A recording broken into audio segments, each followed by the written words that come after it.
Méditation du 23 mars. Soyez le genre de personne que vous aimeriez rencontrer. L'amour du prochain est la principale forme de bonté. Citation de Gustave Flaubert.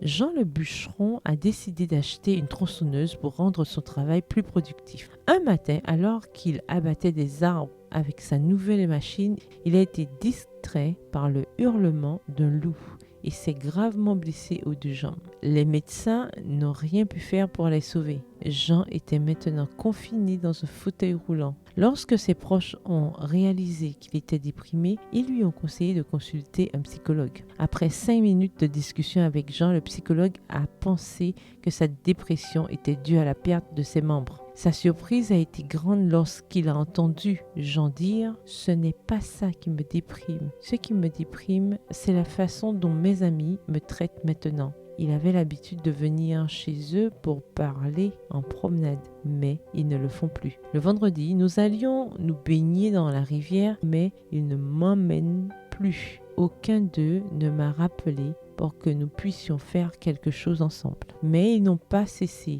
de vous inventer par désaffection ou par rejet, à tenter d'expliquer le psychologue, mais parce que la réalité a changé. Que vous le vouliez ou non, vous ne pouvez plus être la personne avec laquelle ils peuvent partager certaines activités. Vous devez maintenant chercher des personnes ayant les mêmes difficultés que vous pour faire toutes ces activités que vous pouvez faire et que vous voulez continuer à faire. Vous avez besoin de nouveaux camarades avec qui partager vos nouvelles expériences. Des personnes ayant les mêmes difficultés, de nouveaux camarades avec qui partager, se répétait Jean en rentrant chez lui pour aller chercher la tronçonneuse. Il avait l'intention de couper les jambes de ses amis pour se fabriquer de nouveaux camarades.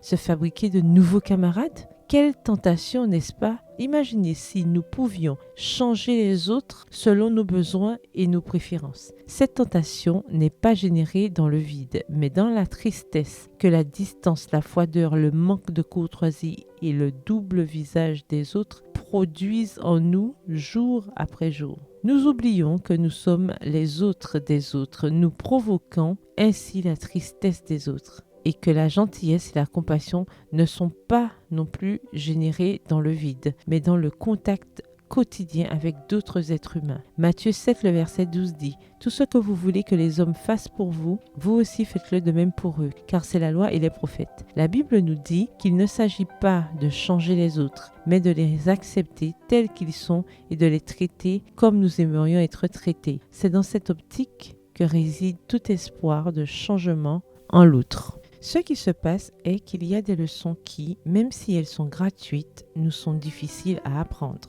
Le verset du jour se trouve dans Romains 15, le verset 7 dans la version Bible en français courant. Accueillez-vous les uns les autres comme le Christ vous a accueillis pour la gloire de Dieu. Bonne journée et à demain si Dieu veut.